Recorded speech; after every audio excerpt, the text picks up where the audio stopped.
Hello students, आज हम exercise 3.5 के बारे में पढ़ेंगे।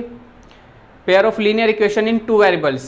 देखिए, आपने पिछली क्लास में दो एग्जांपल किए थे जो क्रॉस मल्टीप्लिकेशन मेथड पर थे, और इस एक्सरसाइज में भी हम क्रॉस मल्टीप्लिकेशन मेथड ही यूज करेंगे। ठीक है, इससे पहले आपने दो मेथड सीख चुके हैं, सब्स्टिट्यूशन मेथड और एलिमिनेशन मेथड। तो एक्सरसाइज 3.5 का जो क्वेश्चन नंबर 1 है वो क्या है वो देखते हैं। In case there is a unique solution, find it by using cross multiplication method। देखिए, आपको इसमें कुछ क्वेश्चन दिए हुए हैं, कुछ पार्ट्स दिए हुए हैं। उन इक्वेशन से आपको पहले तो फाइंड करना है कि वे यूनिक सॉल्यूशन है या नो सॉल्यूशन है या इनफाइनाइट सॉल्यूशन है। जब अगर आपका यूनिक सॉल्यूशन आता है तो आपको क्रॉस मल्टीप्लिकेशन मेथड से उनके आंसर फाइंड करने हैं। ठीक है, तो चलिए करते हैं। कैसे? सबसे पहला जो हमें दो लीनियर इक्वेशन दी हुई है, x माइनस 3y माइनस 3 और 3x minus 9y minus 2 equal to 0। तो इसको सोल्व करने से पहले इसके हमें देखते हैं कि ये यूनिक सॉल्यूशन है या कौन सा सॉल्यूशन है। तो इसके लिए हमें वही काम करना पड़ता है। हमें a1 इज इक्वल मिला है आपको 1, क्योंकि यहाँ इसका कोफिशिएंट जो होगा, और b1 आपको मिला हुआ है -3 एंड c1 आपको -3। ऐसे ही a2 है आपके पास 3, b2 -9 और c2 है आपके पास -2। तो देखते हैं a1 upon a2, b1 upon b2 और c1 अपॉन c2। अगर आपको पता है कि रिवाइज कर लीजिए, a1 upon a2 is equal b1 upon b2 not is equal to c1 upon c2। अगर ये कंडीशन यहाँ आ जाए तो हमारा कौन सा सॉल्यूशन होता है? यूनिक। कौन सा? यूनिक। अगर बात करें a1 upon a2 is equal b1 upon b2 but note c1 upon c2 note is equal है, तो ये कौन सा सॉल्यूशन होगा? पैरेलल, या आप कह सकते हैं नो सॉल्यूशन। पैरेलल के लिए नो सॉल्यूशन होता है, नो सॉल्यूशन।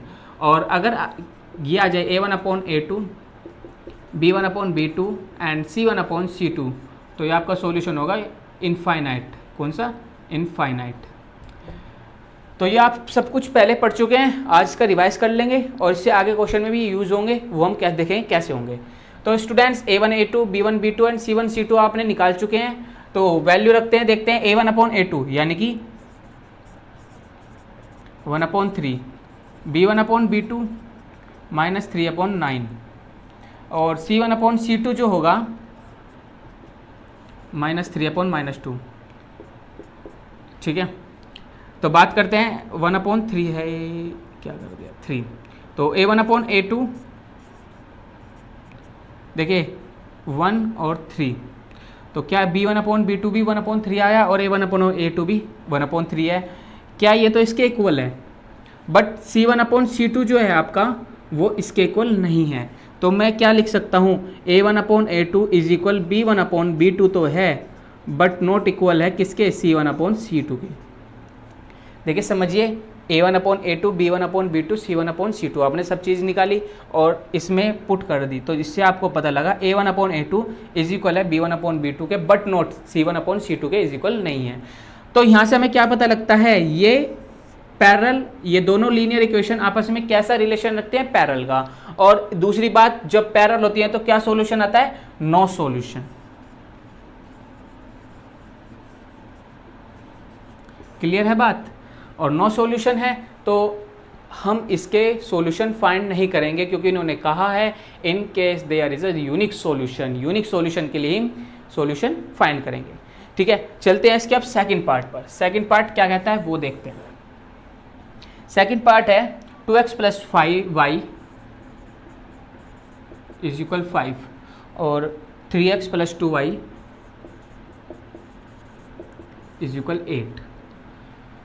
तो सबसे फर्स्ट वर्क हमारा यही होगा, 2x plus Y is equal 5 और 3x plus 2y is equal to 8। तो उनको पहले से इक्वेशन को ax plus B Y plus C की फॉर्म में लाएंगे। तो ये इक्वेशन 1 है,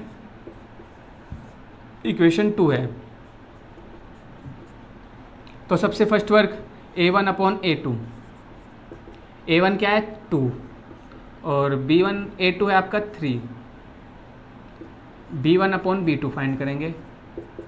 b1 है आपका 1, क्योंकि y का कोफिशिएंट 1 होता है इसलिए हमने 1 लिख दिया, और b2 है आपका 2।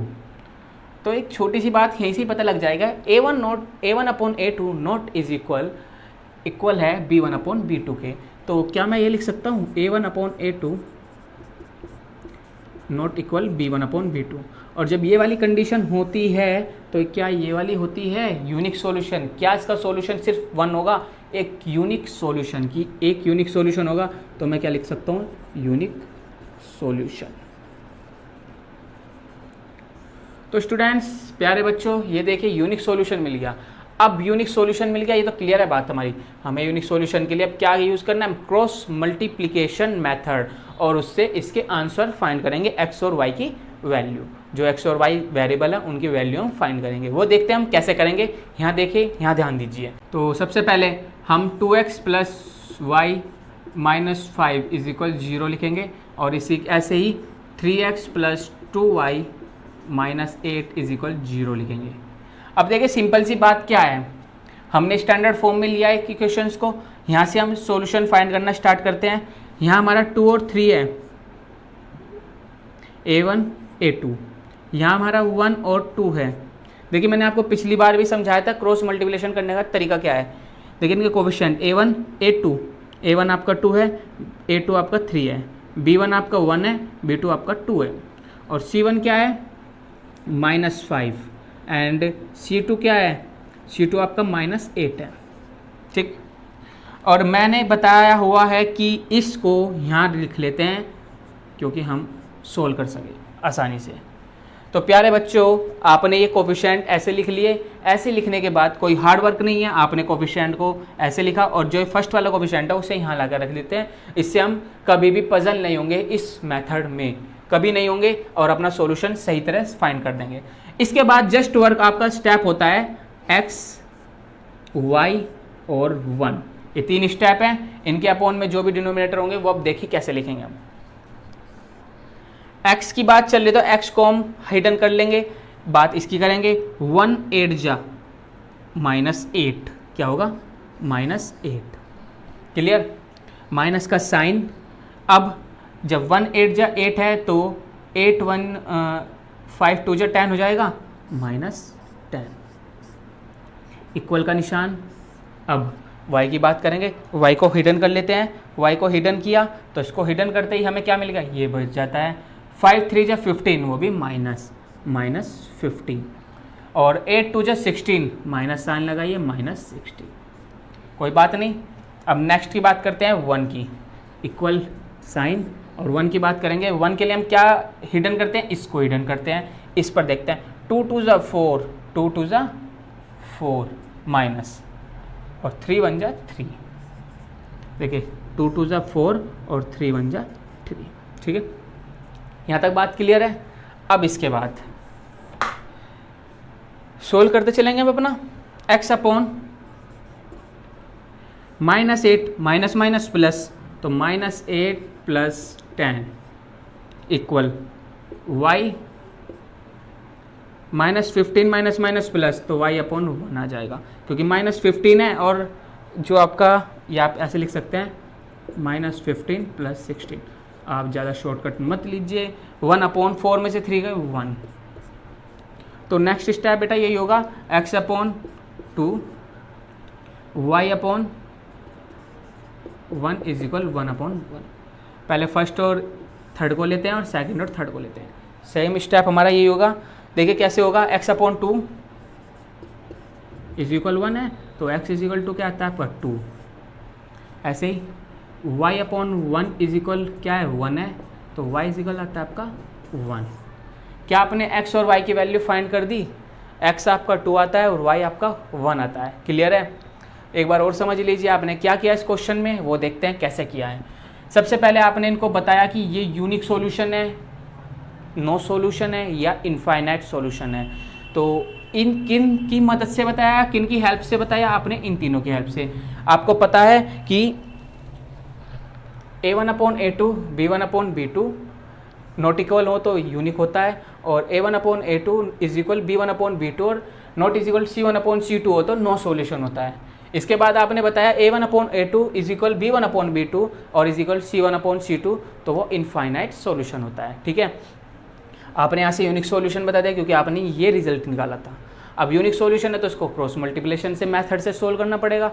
वो कैसे करेंगे वो हमने ऐसे किया, पहले इनको स्टैंडर्ड फॉर्म में लिखा ax + by + c की फॉर्म में दोनों इक्वेशंस को। इक्वेशन 1 ये थी आपकी और इक्वेशन 2 ये थी आपकी स्टैंडर्ड फॉर्म में लिखने के बाद।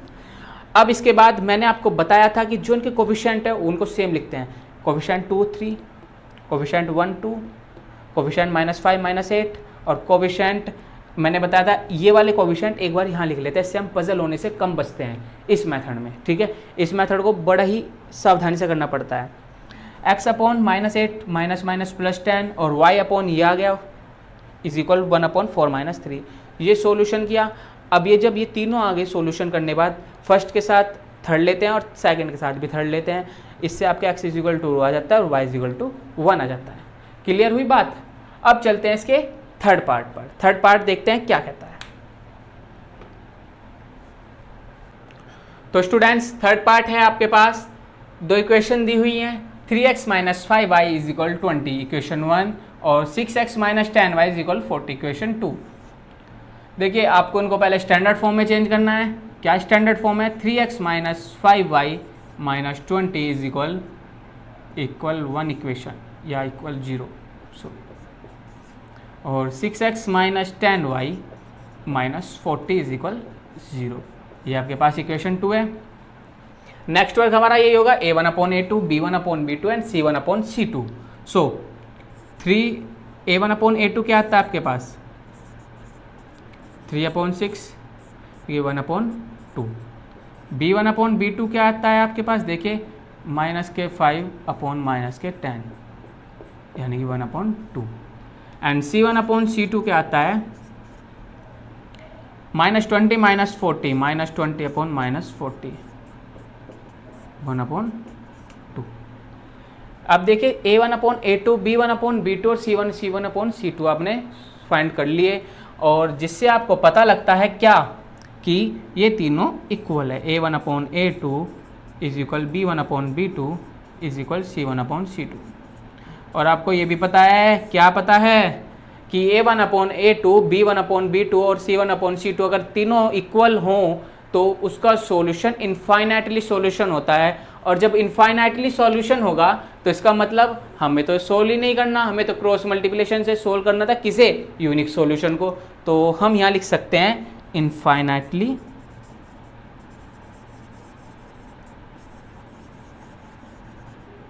सॉल्यूशन। क्लियर है? अब इससे आगे मैं सोल्व नहीं करना, यहीं तक छोड़ना है। नेक्स्ट क्वेश्चन पढ़ते हैं, इसका फोर्थ पार्ट है। फोर्थ पार्ट की तरफ चलते हैं। फोर्थ पार्ट है हमारे पास x - 3y - 7, x - 3y - 7 = 0 और 3x - 3y - 15 = 0। वही वर्क हमें तो यहाँ सिंपली चेंज ही नहीं करना है इनको, और चेंज नहीं करना तो क्या करना है? इसको a1/a2, b1/b2 और c1/c2 हम फाइंड कर देंगे। तो करते हैं, चलिए। a1/a2 1/3 भाई, इसका कोफिशिएंट 1 है और इसका कोफिशिएंट 3 है। x में बात करते हैं b1/b2 के लिए। -3 3 से 3 कैंसिल, तो यानी कि 1/1 आ गया।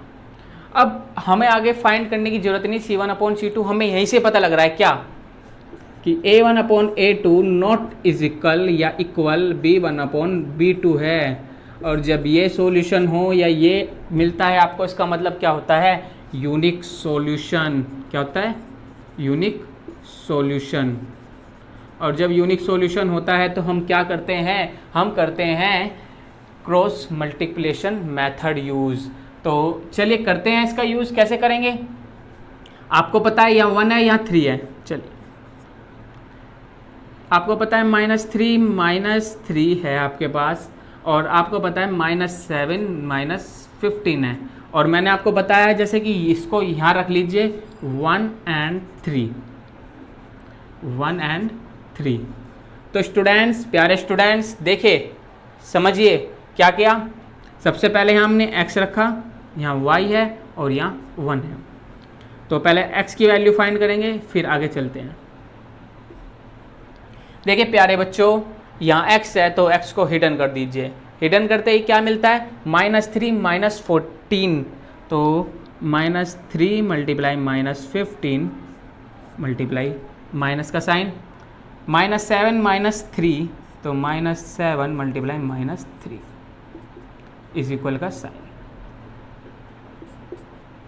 ठीक है, अब चलते हैं नेक्स्ट के लिए, y के लिए बात करेंगे। y हमारा क्या कहता है, y को हिडन कर लीजिए जब ये नहीं कुछ कहता तो, -7 मल्टीप्लाई 3 -15 मल्टीप्लाई 1,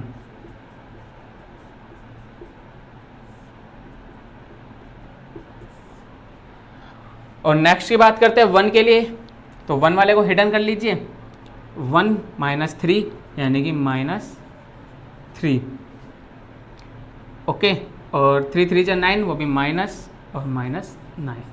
सोल्व करते हैं इनको हम, x अपॉन 3 5 जा 15, 45, वही प्लस माइनस माइनस प्लस, तो -7 3 जा 21। नेक्स्ट के लिए बात करेंगे तो y अपॉन 7 3 जा 21 और माइनस माइनस प्लस 15। ठीक, अब बात करेंगे हम किसके लिए, नेक्स्ट के लिए, तो -3 -9, तो यानी कि 1 अपॉन -3 माइनस माइनस प्लस, तो -3 + 9। अब सेम वर्क यही होगा, देखिए क्या करेंगे हम, x अपॉन 45 -21 है तो 24, y अपॉन -21 + 15 है तो -6, और 1 अपॉन -3 + 9 है तो 1/6।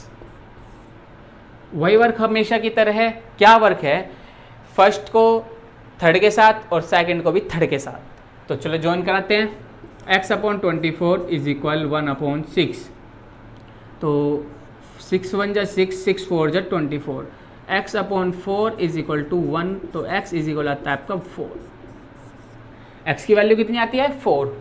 अब नेक्स्ट को ज्वाइन कराएंगे, नेक्स्ट क्या कहता है, y upon -6 is equal y 1/6, तो 6 से 6 1 1 6 1 जा 6, तो y upon -1 is equal to 1, तो y इज इक्वल आता है आपका -1। तो यहाँ से देखिए प्यारे बच्चों, x की अपनी क्या वैल्यू देता है, x अपनी वैल्यू देता है 4 और y अपनी क्या वैल्यू देता है -1। सो स्टूडेंट्स, आपका क्वेश्चन नंबर 1 कंप्लीट होता है, चारों पार्ट्स आपको करा दिए गए हैं। आपने क्या फाइंड किया, unique solution. Unique solution find होते ही आपने क्या किया, क्रॉस मल्टीप्लिकेशन मेथड से उसे सोल्व कर दिया x और y की वैल्यू के लिए, ठीक है, और x और y दो वेरिएबल थे, इनके आपने वैल्यू फाइंड कर दी।